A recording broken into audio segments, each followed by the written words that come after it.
Nuestro Padre Jesús Nazareno, sinasamba ka namin, pinipintuho ka namin, aral mo ang aming buhay at kaligtasan.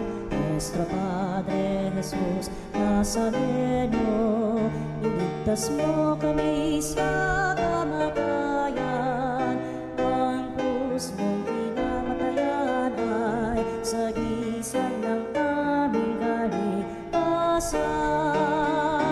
Nuestro Padre Jesús Nazareno, dinarangal ka namin. Nuestro Padre Jesús Nazareno, inulwalhati ka namin.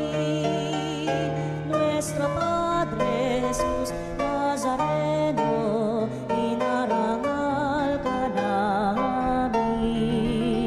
Nuestro Padre Jesús Nazareno, inulwalhati ka namin.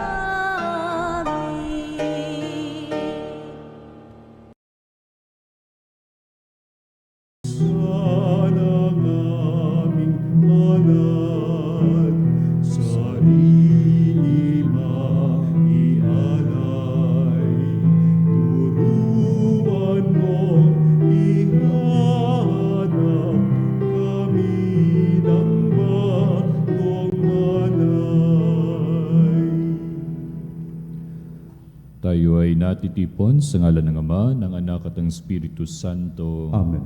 Ang pagpapala ng ating Panginoong Hesukristo, ang pag-ibig ng Diyos Ama, at ang pakikipagkaisa ng Espiritu Santo naway sumainyong lahat. At sumaiyo rin. Mga kapatid, mga kapanalig, ngayon pong araw na ito, maririnig natin sa Ebanghelyo kung ano ang balak ng mga punong saserdote at yun din ng mga matatanda ng bayan, ng mga Pariseo, Saduceo at ang mga skriba laban kay Jesus. Marami na silang naririnig na ginagawa at pinapangaral ni Jesus sa mga bayan ng Judea. Mga kapatid, tinipon tayo bilang mga kaanib ng angkan ng Diyos, kaya tumulog tayo sa mawaing Panginoong nagpapatawad ng lubos. Sinugong tagapagligtas sa mga nagsisisi, Panginoon, kaawaan mo kami. Panginoon, kaawaan mo kami. Dumating na ang tagapaganyaya mga makasalanay magsisi, Kristo, kaawaan mo kami. Kristo, kaawaan mo kami. Nakaluklok ka sa kanan ng Diyos Ama para ipamagitan kami, Panginoon, kaawaan mo kami. Panginoon, kaawaan mo kami. Kaawaan nawa tayo ng makapangyarihang Diyos, patawarin tayo sa ating mga kasalanan at patnubayan tayo sa buhay na walang hanggan. Amen. Manalangin tayo. Ama naming makapangyarihan, bagaman lagi mong ginaganap ang pagliligtas sa lahat, subalit ngayon higit mong itong kinukusang aming ikagalak. Tunghayin mo kaming iyong mga hinirang upang ang iyong pagtulong at paglingap na maaasahan ay siyang magpatatag sa mga kaanib ng iyong sambayanan at sa mga magiging kaanib ng iyong sambayanan. Sa pamamagitan ng Jesucristo, kasama ng Espiritu Santo, magpasawalang hanggan. Amen. Pagbasa mula sa aklat ni Propeta Ezekiel. Ito ang ipinasasabi ng Panginoon. Titipunin ko ang mga Israelita mula sa mga dakong kinatapunan nila upang ibalik sila sa sarili nilang bayan. Sila'y pag-iisahin ko na lamang. Isa lamang ang magiging hari nila. Hindi na sila mahahati. Sila'y gagawin kong isa lamang kaharian. Hindi na sila sasamba sa Diyos-Diyosan, ni gagawa ng kasuklam-suklam na mga bagay o anumang paglabag. Hindi na sila tatalikod sa akin. Lilinisin ko sila. Sila ang magiging bayan ko at ako ang magiging Diyos nila. Isang tulad ng lingkod kong si David ang magiging hari nila. Susundin na nilang mabuti ang aking mga utos at tuntunin. Sila'y doon na maninirahan sa lupaing titirhan ng kanilang mga ninuno, sa lupaing ibinigay ko kay Jacob Sila at ang kanilang mga anak at magiging anak. Ang mga anak ay doon mananatili habang panahon. Isang haring tulad ni David na aking lingkod ang magiging pinuno nila magpakailanman. Gagawa ako ng isang tipan sa kanila. Ito ay tipan ng kapayapaan at mamamalagi magpakailanman. Pagpapalain ko sila at pararamihin. Itatayo ko sa kalagitnaan nila ang aking templo. Ako'y mananatiling kasama nila magpakailanman. Ako ang magiging Diyos nila. Sila ay magiging bayan ko. At kung mananatili sa kalagitnaan nila ang aking templo, malalaman ng lahat ng bansa na akong Panginoon ang humirang sa Israel upang maging akin. Ang salita ng Diyos. Salamat sa Diyos. Pumapatnubay na Diyos ay pastol na kumukupkup. Pumapatnubay na Diyos ay pastol na kumukupkup. Mga bansa, pakinggan ninyo ang sabi ng poon at ipahayag ninyo sa malalayong lupain. Pinapangalat ko ang mga anak na Israel, ngunit sila'y muli kong titipunin at aalagaan, gaya ng pagbabantay ng isang pastol sa kanyang mga tupa. Pumapatnubay na Diyos ay pastol na kumukupkup. Sapagkat tinubos ng poon si Jacob at pinalaya sa kapangyarihan ng kaaway na lubhang makapangyarihan at malakas. Aakyat silang nagsisigawan sa tuwa patungo sa bundok ng Sion, tigib ng kaligayahan dahil sa mga pagpapala ng poon. Pumapatnubay na Diyos ay pastol na kumukupkup. Kung magkagayon, sasayaw sa katuwaan ang mga dalaga, makikigalak pati mga binata't matatanda. Ang kanilang dalamhati ay magiging tuwa, papalitan ko ng kagalakan ang kanilang kalungkutan. Pumapatnubay na Diyos ay pastol na kumukupkup. Luwalhati at papuri, Panginoong Jesucristo, sinabi ng mong mahal, kasamaan ay layuan, kasalanay pagsisihan. Kayo ay magbagong buhay, magbalik loob na tunay. Luwalhati at papuri, Panginoong Jesucristo. Sumainyo ang Panginoon. At sumairin. Ang pagpapahayag ng mabuting balita ng Panginoon ayon kay San Juan. Papuri sa iyo, Panginoon. Noong panong iyon, marami sa mga Hudyong dumalaw kay Maria ang nakakita sa ginawa ni Jesus at nanalig sa kanya.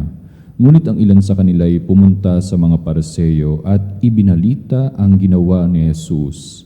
Kaya tinipon ng mga punong saserdote at ng mga Pariseo ang mga kagawad ng Sanhedrin. Ano ang gagawin natin? Wika nila. Gumagawa ng maraming kababalaghan ang taong ito. Kung siya'y pababayaan natin, mananampalataya sa kanya ang lahat. Paririto ang mga Romano at wawasakin ang templo at ang ating bansa. Ngunit isa sa kanila, si Caiphas, ang pinakapunong saserdote noon, ay nagsabi ng ganito, "Ano ba kayo?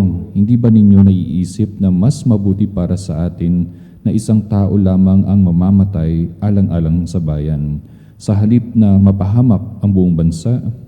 Sinabi niya ito hindi sa ganang kanyang sarili lamang. Bilang pinakapunong saserdote ng panahong iyon, hinulaan niyang mamamatay si Jesus dahil sa bansa, at hindi dahil sa bansang iyon lamang, kundi upang tipunin ang mga nagkawatak-watak ng mga anak ng Diyos. Mula noon, binalangkas na nila kung paano ipapapatay si Jesus, kaya't hindi na siya hayagang naglakad sa Judea. Sa halip siya'y nagpunta sa Ephraim, isang bayang malapit sa ilang, at doon siyang nanirahang kasama ng kanyang mga alagad. Nalalapit na ang pista ng Paskwa. Maraming taga-lalawigang pumunta sa Jerusalem bago magpaskwa upang isagawa ang paglilinis ayon sa kautusan. Hindi nila nakita si Jesus sa templo, kaya't nagtanungan sila, "Ano sa akala ninyo? Paririto kaya sa pista o hindi?" Ipinag-utos ng mga punong saserdote at ng mga Pariseo na ituro ng sino mang nakakaalam kung nasaan si Jesus upang siya'y maipadakip nila. Mga kapatid, mga kapanalig, ang mabuting balita ng Panginoon. Pinupuri ka namin, Panginoong Hesus Kristo. Na tayo narinig ng prequel, no, kung anong mangyayari bukas at gayon din sa mga pagbasa at gayon din sa mas lalo na sa washing of the feet, no, sa Huwebes Santo, no, na kung saan paano dadakpin, no, pinagpaplanuhan na ang mangyayari kay Jesus. But in our gospel din ngayon, no, pagkatapos buhayin ni Jesus si Lazaro, as we heard in the gospel many days ago, no, marami ang naniniwala sa kanya, ngunit meron pa rin palang talagang nasa likod na ito na talagang magtatraidor or somehow talagang yung umuusig kay Jesus o ayun din ay nagpasya na siya ay papatay pa, no? So dito natin makikita ang isang malalim na katotohanan. Habang nagbibigay si Jesus ng buhay, no, ang mundo naman ay nagbabalak naman ng kamatayan para sa kanya. Ang ilang mga punto dito sa atin, no?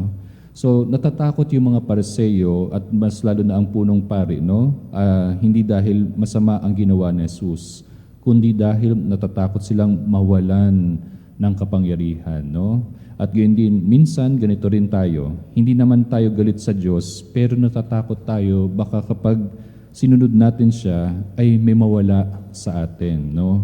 Katulad ng pride, no? Mapagmataas nating puso, our comfort, no? Sa lahat ng bagay, bisyo, no? At gayon din yung maling relasyon o yung maling gawain natin. This Lent, ang Kwaresma, ay panahon ng pagtatanong din para sa atin. Ano ang ayaw kong bitawan kaya hindi ako lubos na kamakasunod kay Kristo at hindi rin ako naniniwala doon sa milagro na ginagawa niya sa akin araw-araw.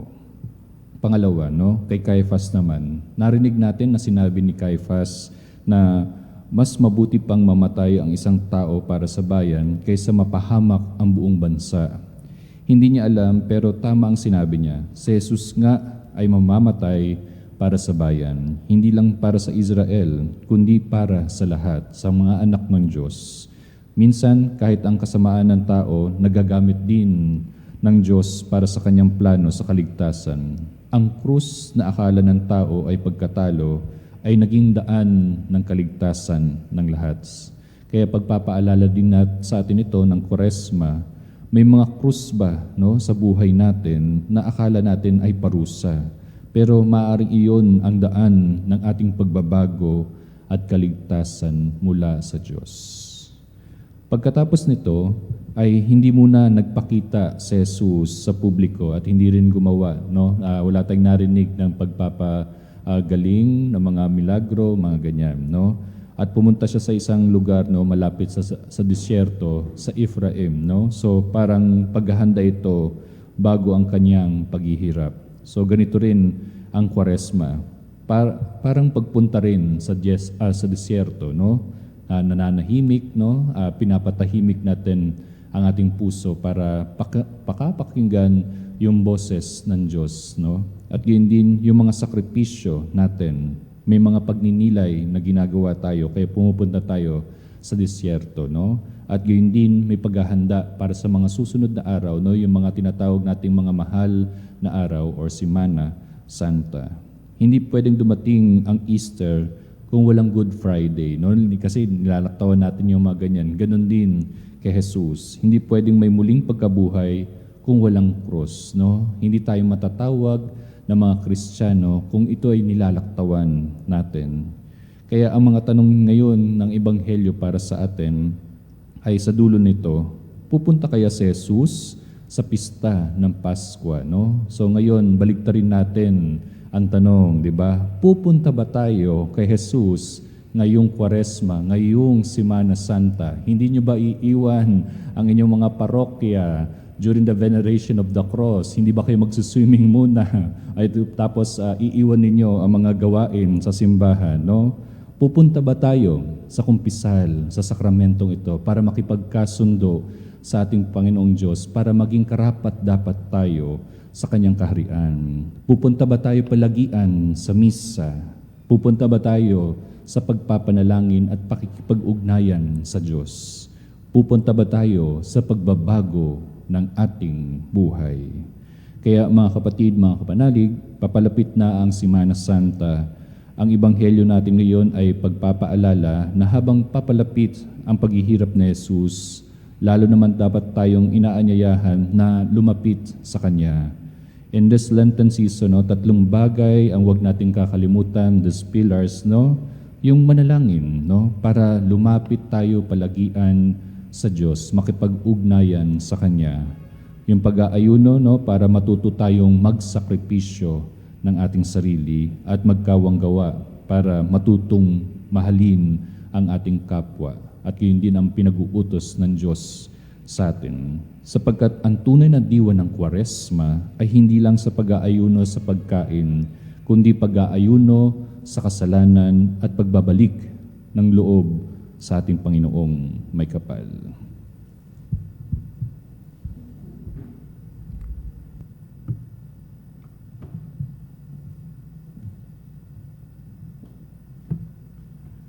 Mga kapatid, mga kapanalig, manalangin tayo sa Diyos na ating Ama upang tulad ni Kristo, maging matatag tayo sa pagharap sa buhay at sa mga pagsubok, maging sa kamatayan, alang-alang sa buhay at paglago para sa ating mga sarili at para sa iba.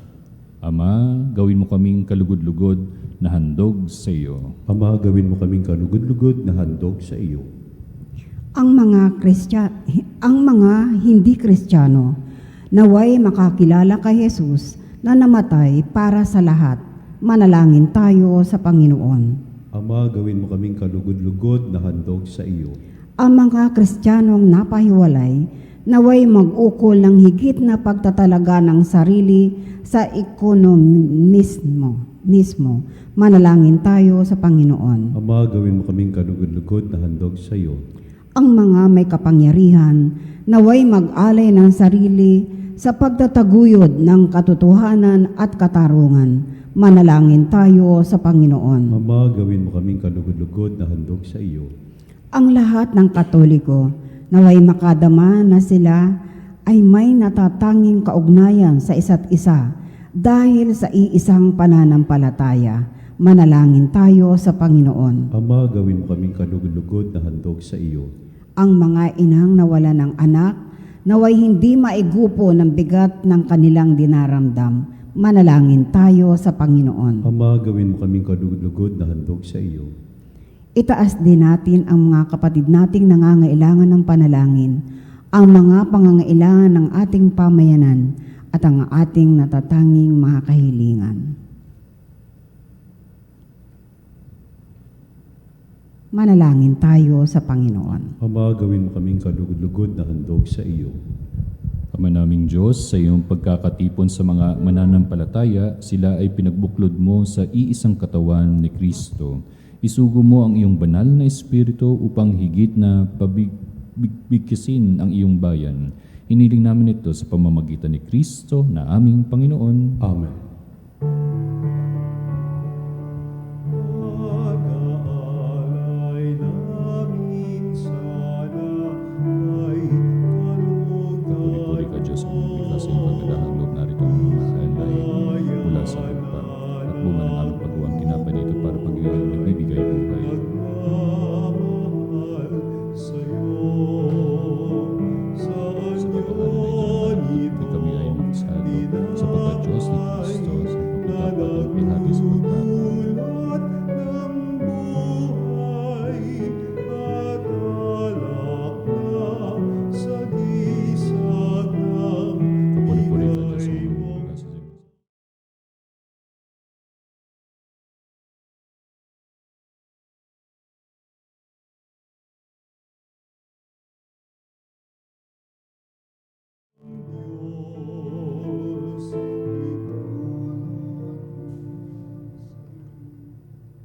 Manalangin kayo mga kapatid upang paghahain natin ay kalugdan ng Diyos amang makapangyarihan. Tanggapin nawa ng Panginoon itong paghahain sa iyong mga kamay sa kapurihan niya at karangalan sa ating kapakinabangan at sa buong sambayanan niyang banal. Ama naming lumikha, kami ay iyong dinudulutan ng walang hanggang buhay sa pagpapahayag namin ng pagsampalataya sa iyong ngalan, sa pagdiriwang ng muling pagsilang noong kami binyagan. Tanggapin mo ang aming mga alay at panalangin upang ang mga umaasang magiging kaanib ng sambayanan ay huwag masiphayo sa kanilang inaasam at ang mga umaasang patatawarin ng kasalanan ay tumanggap ng kanilang nilulunggating makamtan sa pamamagitan ni Jesucristo kasama ng Espiritu Santo magpasawalang hanggan. Amen. Sumainyo ang Panginoon. At sumayo. Itaas sa Diyos ang inyong puso at diwa. Itinasa namin sa Panginoon. Pasalamatan natin ang Panginoong ating Diyos. Marapat na siya ay pasalamatan. Ama naming makapangyarihan, tunay ngang marapat na ikaw ay aming pasalamatan sa pamamagitan ni Jesucristo na aming Panginoon. Sa pagpapakasakit ng giliw mong anak, ang sangkatauhay minarapat mong magpahayag ng iyong dakilang pag-ibig sa lahat, na pawang nais mong tubusin ng Mesiyas. Sa harap ng iyong kadakilaan, kapos ang dila naming magsaysay sa pag-ibig na makapangyarihang sa krus ay tinanghal. Sa krus, ipinasyang patawarin ng mga tao. Sa krus, nagtagumpay ang ipinakong Kristo. Kaya kaysa ng mga anghel na nagsisiawit ng papuri sa iyo nang walang humpay sa kalangitan, kami nagbubunyi sa iyong kadakilaan. Santo, Santo, Santo, Panginoong taas.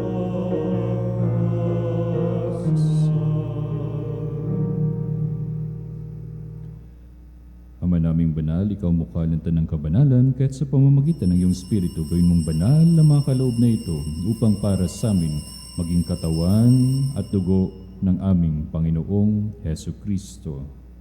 Bago niya pinagtiis ang kusang loob na maging handog, hinawakan niyang tinapay, pinasalamatan kanya, pinaghati-hati niya yon, inabot sa kanyang mga alagad at sinabi, "Tanggapin ninyo lahat ito at kanin. Ito ang aking katawan na ihahandog para sa inyo."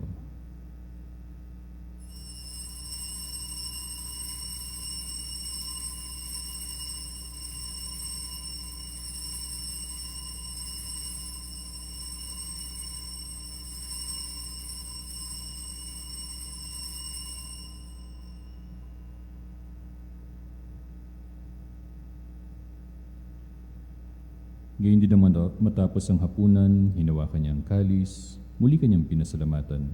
Inabot niya ang kalis sa kanyang mga alagad at sinabi, "Tanggapin ninyo lahat ito at inumin. Ito ang kalis ng aking dugo, ng bago at walang hanggang tipan. Ang aking dugo na ibubuhos para sa inyo at para sa lahat sa ikapagpapatawad ng mga kasalanan. Gawin ninyo ito sa pag-alala sa akin."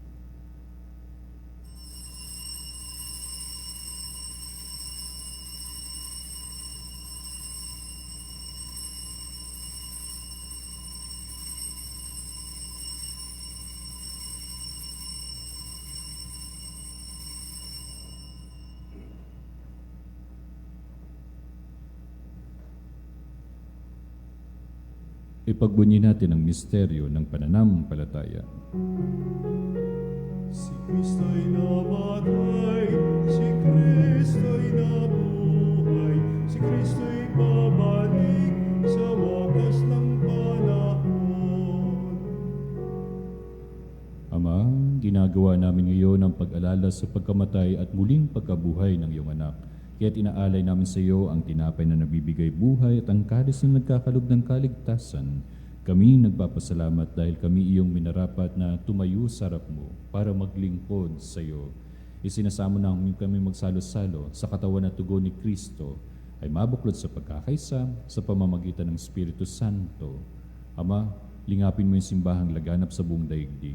Puspusin mo kami sa pag-ibig kay San Leon ng aming Santo Papa, ni Elias naming Obispo, ng Tanang Kaparian, mga reliyoso at reliyosa at ang aming lingkod simbahan.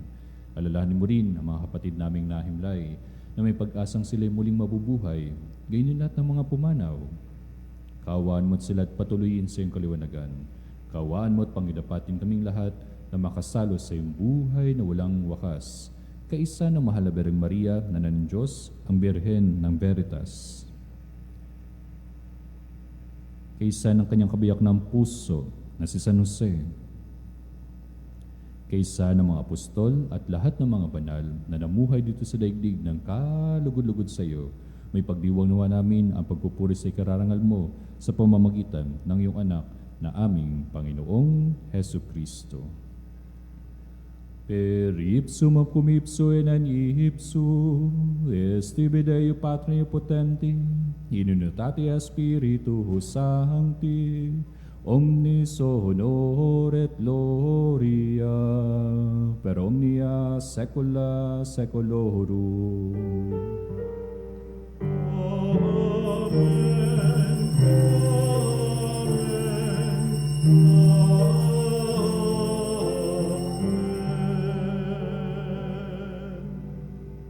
Sa tagubili naman nakagagaling na utos sa turo ni Jesus na Panginoon natin at Diyos, ipahayag natin ng lakas sa loob. Ama namin, sumasalangit ka, sambahin ang ngalan mo, mapasa amin ang kaharian mo, sundin ang loob mo, dito sa lupa, para lang sa langit. Bigyan mo kami ngayon ng aming kakanin sa araw-araw. At patawarin mo kami sa aming mga kasalanan, para lang pagpapatawad namin sa nagkakasala sa amin. At wag mo kami ipahintulot sa tukso, at iadya mo kami sa lahat ng masama. Inihiling namin kami, Yadya, sa lahat ng masama, pagkaluban ng kapayapaan araw-araw. Iligtas sa kasalanan at ilayo sa lahat ng kapahamakan, samantalang aming pinananabikan ang dakilang araw ng pagpapahayag ng tagapagtas naming si Yesu Kristo. Sapagkat iyo ang kaharian at ang kapangyarihan at ang kapurihan magpakailanman. Amen. Panginoong Hesu Kristo, sinabi mo sa iyong mga apostol, kapayapaan ang iniiwan ko sa inyo, ang aking kapayapaan ang binibigay ko sa inyo. Tunghayan mo ang aming pananampalataya at huwag ang may paulit-ulit na pagkakasala. Pagkaluban mo kami ng kapayapaan at pagkakaisa, ayon sa iyong kalooban, kasama ng Espiritu Santo, magpasawalang hanggan. Amen. Ang kapayapaan ng Panginoon ay laging sumainyo. At sumaiyo rin. Nang may kababaang loob, magbigayan tayo ng tanda ng pagmamahal at kapayapaan sa bawat isa. Kapayapaan, mga kapanalig. Sa sawa na ito ng katawan ng namin, sa Kristo. Ng Diyos na nag-aalis ng mga kasalanan ng sanlibutan. Maawa ka sa amin.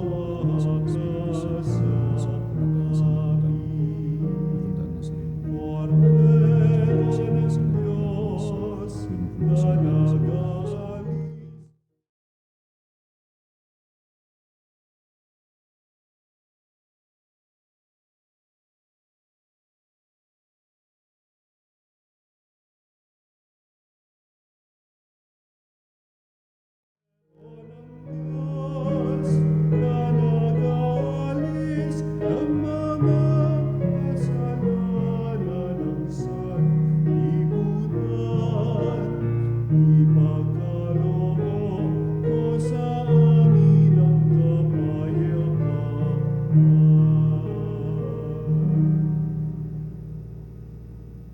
Ito ang kordero ng Diyos, ito nag-aalis ng mga kasalanan ng sanlibutan, mapalad ang mga sa kanyang banal na piging. Panginoon, hindi ako karapat-dapat na magpatuloy sa iyo, ngunit sa isang salita mo lamang ay gagaling na ako. Ipagsanggalang gawa tayo ng katawan at dugo ni Kristo para sa buhay na walang hanggan. Amen.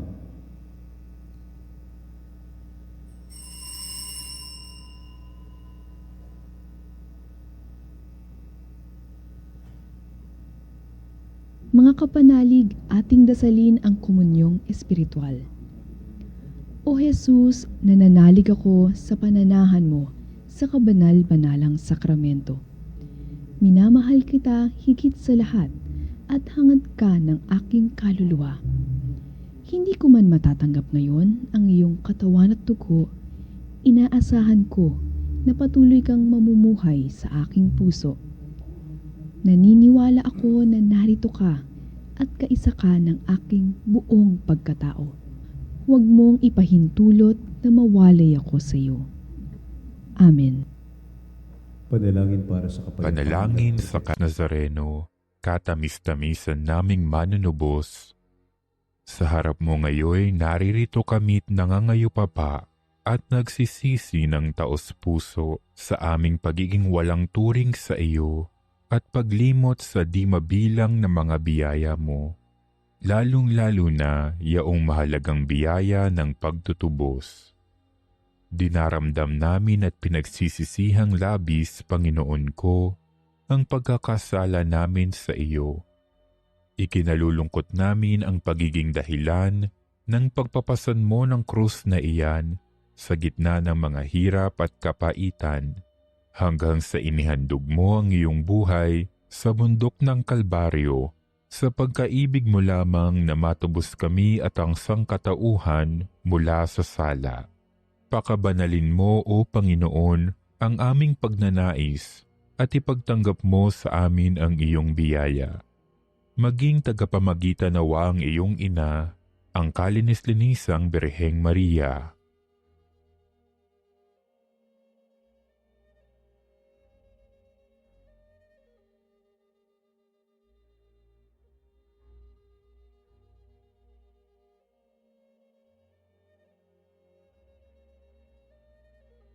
Ama naming makapangyarihan, niloob mong akuin ang iyong anak, ang krus at kamatayan, upang ang sangkatauhan ay matubos at mabuhay. Ang pag-ako namin sa krus at kamatayan dito sa lupa, ayon sa diwa ng pagsunod sa iyong loob, na ginanap ng iyong anak, ay magpagindapat nawa naming kamtin ang lubos na katubusan at pagkabuhay sa iyong piling, sa pamamagitan ni Hesukristo, kasama ng Espiritu Santo, magpasawalang hanggan. Amen. Nuestro Padre Jesus Nazareno, Panginoon namin at Diyos, kaawaan mo kami. Si Kristo ay inihain upang sa kanya itipunin mga nawalay na supling ng poong Diyos na butihing may malasakit sa atin. Manalangin tayo. Ama naming mapagmahal, huwag nawang maparam sa amin ang bungang walang maliw na pinagsaluhan naming paghahain. Manapay lagi nawa kaming ipagsanggalang nito sa pamamagitan ni Jesucristo kasama ng Espiritu Santo, magpaswalang hanggan. Amen. Mainyo ang Panginoon At sumairi. at pagpalain kayo na makapangyarihang Diyos, Ama, Anak, at Espiritu Santo. Amen. Naihain na natin ang banal na misa. Humayo kayo sa mapagpalang pagpapagaling ng kamay ni Kristo sa inyong komunidad. Salamat sa Diyos. Saan kami tutungo, kaming makasalanan? Saan kami susulong, nahas laging kapis?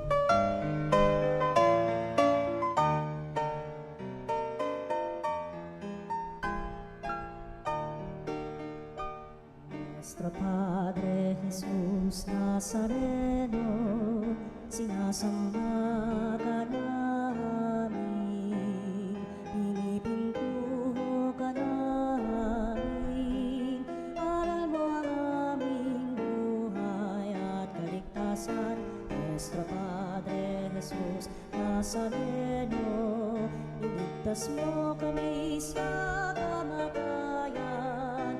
Ang krus mong pinamatayan ay sagisag ng aming kaligtasan. Nuestro Padre Jesus Nazareno, dinarangal ka namin. Nuestro Padre Jesus Nazareno, inulwalhati ka namin. Nuestro Padre Jesus Nazareno, inarangal ka namin. Nuestro Padre Jesus Nazareno,